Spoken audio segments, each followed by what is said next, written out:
Hi friends, ಶಾಂತ star ಚಾನಲ್ಗೆ ಸ್ವಾಗತ. ಇವತ್ತು ಮೂಲಂಗಿ ಮತ್ತು ಮೂಲಂಗಿ ಸೊಪ್ಪಿನ ಬಸ್ಸಾರು ಮಾಡೋದನ್ನು ನಾನು ತೋರಿಸ್ಕೊಡ್ತಾ ಇದ್ದೀನಿ. ನೋಡಿ, ಈ ರೀತಿ ಕಟ್ಟು ಎರಡು ಸಿಕ್ಕಿದೆ. ಆದರೆ ನಾವು ಬರೀ ಎಲೆ ಮಾತ್ರ ತಗೋಬೇಕಾಗತ್ತೆ. ಇಷ್ಟು ಮಾತ್ರನೇ ತಗೋಬೇಕು. ಎಲ್ಲನೂ ಅಷ್ಟೇ. ಈ ದಂಟನ್ನು ಹಾಕಲಿಕ್ಕೆ ಹೋಗಬಾರ್ದು, ಇದು ಬೇಯೋದಿಲ್ಲ ಸರಿಯಾಗಿ. ಅದರಿಂದ ಸೊಪ್ಪು ಮಾತ್ರ ತೆಗೆದುಕೋಬೇಕು. ಅದರ ಜೊತೆಗೆ ನಾನು ಒಂದು ಮೂಲಂಗಿ 4 ತೆಗೆದುಕೊಂಡಿದ್ದೀನಿ. ಇವಾಗ ಸೊಪ್ಪನ್ನು ಎಲ್ಲ ಬಿಡಿಸ್ಕೊಳ್ಳೋಣ. ನೋಡಿ, ಸೊಪ್ಪನ್ನು ನೀಟಾಗಿ ತೊಳೆದು ಸಣ್ಣದಾಗಿ ಹಚ್ಚಿಟ್ಕೊಂಡಿದ್ದೀನಿ. ಮತ್ತು ಮೂಲಂಗಿ ಕೂಡ ಸಣ್ಣದಾಗಿ ನೋಡಿ ಇಷ್ಟು ದಪ್ಪ ಹಚ್ಚಿಟ್ಕೊಂಡಿದ್ದೀನಿ. ಸೊಪ್ಪನ್ನು ನಾವು ಚೆನ್ನಾಗಿ ದಂಟು ಇಲ್ದಿರ ನಾವು ಕಟ್ ಮಾಡ್ಕೋಬೇಕಾಗತ್ತೆ. ನೋಡಿ, ಎಲೆಯಲ್ಲಿ ಈ ರೀತಿ ಇಲ್ಲಿ ಇಷ್ಟಿಂದ ಇಲ್ಲಿಗೆ ತೆಗೆದು ಬಿಡಬೇಕಾಗತ್ತೆ. ಇದನ್ನು ತೆಗೆದುಬಿಟ್ಟು ನಾವು ಸೊಪ್ಪನ್ನು ತಗೋಬೇಕು. ಈ ರೀತಿ ಸೊಪ್ಪನ್ನು ತೆಗೆದುಕೊಂಡ್ರೆ ಚೆನ್ನಾಗಿ ಬೇಯುತ್ತೆ. ನೋಡಿ, ಮಧ್ಯದಲ್ಲಿರುವಂತಹ ಎಲೆದೆಲ್ಲ ತೆಗೆದುಬಿಟ್ಟಿದ್ದೀನಿ. ಇದನ್ನು ಕೂಡ ಕಾಡನ್ನು ಕೂಡ ತೆಗೆದಿದ್ದೀನಿ. ಈಗ ಸ್ಟವನ್ನು ಹಚ್ಚಿ ಒಂದು ಪಾತ್ರೆಯಲ್ಲಿ ನೋಡಿ ಈ ಚೆಂಬಲ್ಲಿ 3/4 ಚೆಂಬು ನೀರನ್ನು ನಾನು ಸೇರಿಸಿದ್ದೀನಿ. 3/4 ಚೆಂಬು ನೀರು.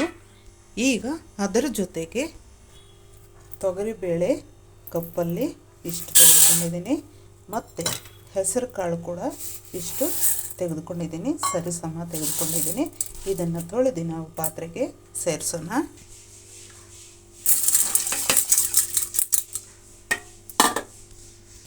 ಬೇಳೆಕಾಳು 5 ನಿಮಿಷ ಬೇಯಲಿ, ಅನಂತರ ಸೊಪ್ಪನ್ನು ಸೇರಿಸೋಣ. ನೋಡಿ, ಈ ರೀತಿ ನೊರೆ ಬರೋಷ್ಟರಲ್ಲಿ ನಾನು ಸೊಪ್ಪು ಮತ್ತು ಮೂಲಂಗಿನ ಸೇರಿಸ್ತಾ ಇದ್ದೀನಿ. ಯಾಕಂತಂದರೆ ಸೊಪ್ಪು ಚೆನ್ನಾಗಿ ಬೇಯಬೇಕು, ಮೂಲಂಗಿ ಕೂಡ ಚೆನ್ನಾಗಿ ಬೇಯಬೇಕಾಗುತ್ತೆ. ಅದರಿಂದಾಗಿ ನಾವು ಬೇಗನೆ ಸೇರಿಸ್ಬೇಕಾಗತ್ತೆ ಮೂಲಂಗಿ ಮತ್ತು ಸೊಪ್ಪು ಬೇಳೆ ಎಲ್ಲ ಚೆನ್ನಾಗಿ ಬೇಯೋ ತನಕ ನಾವು ಉಪ್ಪು ಹಾಕಬಾರ್ದು. ಚೆನ್ನಾಗಿ ಬೇಯಕ್ಕೆ ಬಿಡೋಣ.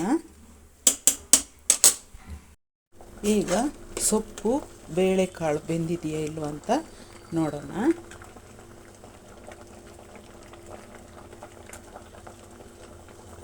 ನೋಡಿ, ಬೇಳೆ ಬೆಂದಿದೆ, ಕಾಳು ಬೆಂದಿದೆ. ಸೊಪ್ಪು ಬೆಂದಿದೆಯಾ ಇಲ್ಲ ಅಂತ ನೋಡಬೇಕಾಗಿಲ್ಲ. ಯಾಕಂತಂದರೆ ಬೇಳೆಕಾಳು ಬೆಂದಿದೆ ಅಂತಂದರೆ ಸೊಪ್ಪು ಬೆಂದಿರುತ್ತೆ ಅಂತ ಅರ್ಥ. ಈಗ ನಾವು ತಕ್ಕಷ್ಟು ಉಪ್ಪನ್ನು ಸೇರಿಸೋಣ.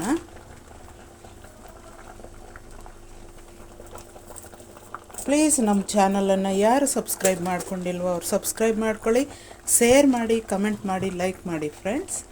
ಅದರ ಜೊತೆಗೆ 2 ಟೊಮೆಟೊ ಕೂಡ ಸೇರಿಸ್ತಾ ಇದ್ದೀನಿ. ಈಗ ಚೆನ್ನಾಗಿ ಉಪ್ಪಿನ ಜೊತೆ ಒಂದು 5 ನಿಮಿಷ ಬೇಯಲಿ. 5 ನಿಮಿಷ ಬೆಂದರೆ ಸಾಕು. ನೋಡಿ, ಟೊಮೆಟೊ ಆ ರೀತಿ ಒಡೆದಿದೆ. ಈಗ ಅದನ್ನು ನಾವು ತೆಗೆದು ಬಿಡಬೇಕು. ಯಾಕಂದರೆ ಹುಳಿ ಬಂದುಬಿಡುತ್ತೆ ಸೊಪ್ಪಿನ ಪಲ್ಯ. ಅದರಿಂದಾಗಿ ನೋಡಿ ಆ ರೀತಿ ಆಗಬಾರ್ದು. ಸ್ವಲ್ಪ ಲೇಟ್ ಆಯಿತು ನಾನು ತೆಗೆದಿದ್ದು.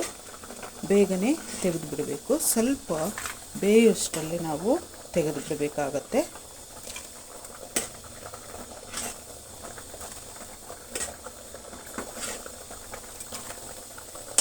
ಇನ್ನೂ 1 ನಿಮಿಷ ಬೇಯಲಿ ಸೊಪ್ಪು.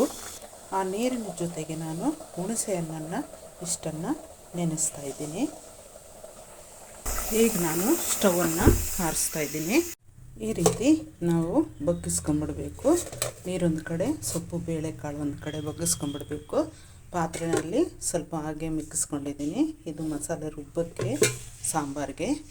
ಈಗ ನಾವು ಒಂದು ಪಾನನ್ನು ಇಟ್ಕೊಂಡು ಸ್ವಲ್ಪ ಆಯಿಲನ್ನು ಸೇರಿಸ್ಕೊಳ್ಳೋಣ. ಆಯಿಲನ್ನು ಸೇರಿಸ್ಕೊಂಡು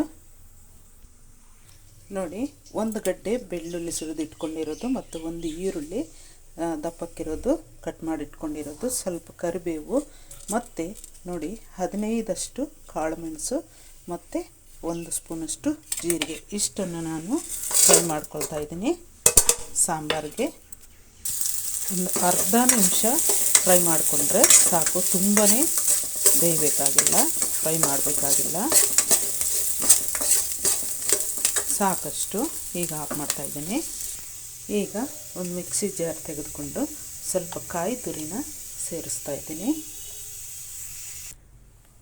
2 ಟೊಮೆಟೊ ಕೂಡ ಸೇರಿಸ್ತಾ ಇದ್ದೀನಿ. ಮತ್ತು ಫ್ರೈ ಮಾಡಿಕೊಂಡಂತಹ ಇಂಗ್ರೀಡಿಯೆಂಟ್ಸ್ ಎಲ್ಲ ಕೂಡ ಸೇರಿಸ್ತಾ ಇದ್ದೀನಿ.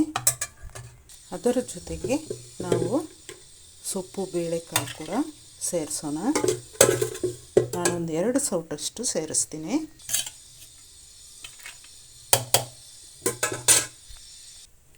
ಅದರ ಜೊತೆಗೆ ಮಿಕ್ಸ್ ಮಸಾಲೆ ಪುಡಿ 1 ಸ್ಪೂನು, ಖಾರದ ಪುಡಿ 2 ಸ್ಪೂನಷ್ಟು ಸೇರಿಸ್ತಾ ಇದ್ದೀನಿ.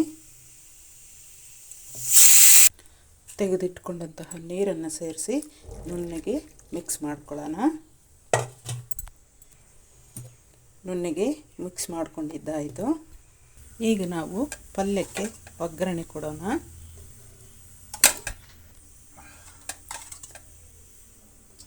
ಒಂದು 3 ಸ್ಪೂನಷ್ಟು ಆಯಿಲನ್ನು ಸೇರಿಸ್ತಾ ಇದ್ದೀನಿ.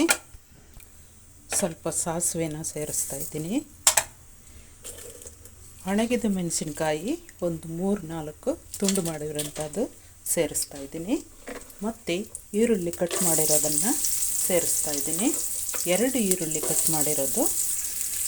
ಅದರ ಜೊತೆಗೆ ಒಂದು ಬೆಳ್ಳುಳ್ಳಿ ಜಜ್ಜಿರೋದನ್ನು ಸೇರಿಸ್ತಾ ಇದ್ದೀನಿ. ಇಷ್ಟನ್ನು ನಾವು ಫ್ರೈ ಮಾಡೋಣ.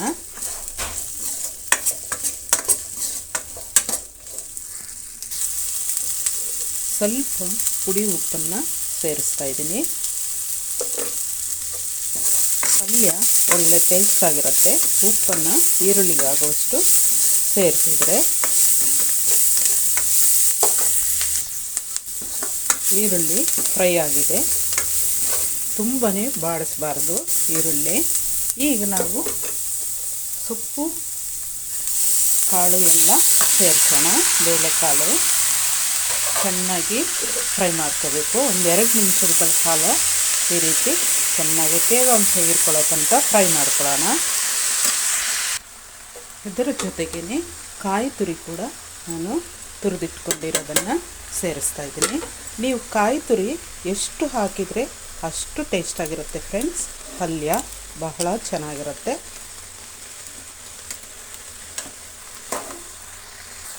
ನೋಡಿ, ಆ ನೀರೆಲ್ಲ ಹಿಂಗೆ ಬಿಡಬೇಕು. ನೋಡಿ, ತೇವಾಂಶ ಎಲ್ಲ ಹೀರ್ಕೊಂಡ್ಬಿಟ್ಟಿದೆ. ಈಗ ಪಲ್ಯ ಒಳ್ಳೆ ಟೇಸ್ಟಾಗಿ ಇರುತ್ತೆ. ತಿನ್ನೋಕ್ಕೆ ತುಂಬಾ ಚೆನ್ನಾಗಿರುತ್ತೆ.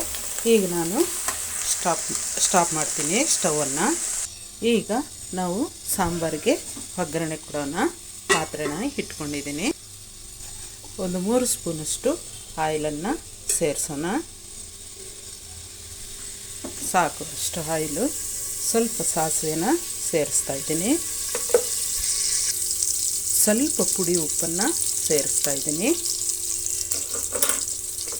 ಮತ್ತು ಈರುಳ್ಳಿ ಸ್ವಲ್ಪ ಸೇರಿಸ್ತಾ ಇದ್ದೀನಿ. ಕರಿಬೇವಿನ ಸೊಪ್ಪು ಸ್ವಲ್ಪ ಸೇರಿಸ್ತಾ ಇದ್ದೀನಿ. ಇಷ್ಟೂ ಫ್ರೈ ಆಗಲಿ.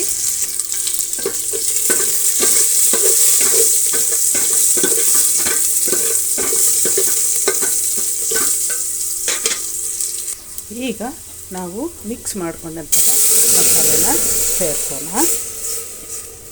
ಈರುಳ್ಳಿ ಚೆನ್ನಾಗಿ ಬಾಡಬೇಕು. ಆಗಲೇ ಸಾಂಬಾರು ಟೇಸ್ಟ್ ಇರೋದು. ಸ್ವಲ್ಪ ಕಪ್ಪಗಾಗೋ ತನಕ ಬಾಡಿಸಿ.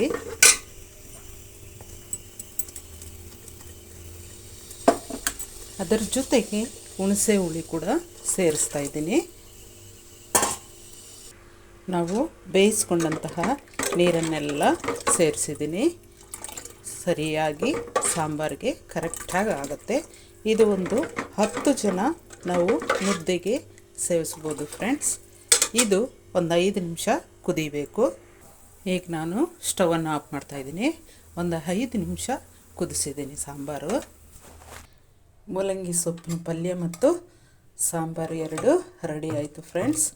ಇದು ರೈಸ್ಗಾದರೆ 8 ಜನ ತಿನ್ಬೋದು. ಮುದ್ದೆಗಾದರೆ ಒಂದು 15 ಜನನೇ ತಿನ್ಬೋದು ಫ್ರೆಂಡ್ಸ್. ನಿಜವಾಗ್ಲೂ ಸರಿಸ್ಕೊಂಡಾದರೆ ತುಂಬಾ ಜಾಸ್ತಿ ತಿನ್ನೋರಾದರೆ 10 ಜನ ತಿನ್ಬೋದು. ಪಲ್ಯ ಕೂಡ ತುಂಬಾ ಟೇಸ್ಟಾಗಿರುತ್ತೆ. ಚೆನ್ನಾಗಿ ಬೆಂದಿದೆ ಕೂಡ. ತುಂಬಾ ರುಚಿಯಾಗಿರುತ್ತೆ ಫ್ರೆಂಡ್ಸ್. ಇದು ಗ್ಯಾಸ್ಟ್ರಿಕ್ ಪ್ರಾಬ್ಲಮ್ ಇರುವಂಥವ್ರಿಗೆ ಗ್ಯಾಸ್ಟ್ರಿಕ್ಕನ್ನು ಅವಾಯ್ಡ್ ಮಾಡುತ್ತೆ. ಮತ್ತು ಮೋಷನ್ ಆಗದೆ ಇರೋವಂಥವ್ರಿಗೆ ತುಂಬ ರಾಮಬಾಣ ಅಂತಲೂ ಕೂಡ ಹೇಳ್ಬೋದು ಈ ಸೊಪ್ಪಿನ ಪಲ್ಯ ಮತ್ತು ಸಾಂಬಾರು. ಎಲ್ಲರೂ ಮಾಡಿ ನೋಡಿ, ತಿಂದು ನೋಡಿ. Thank you very much.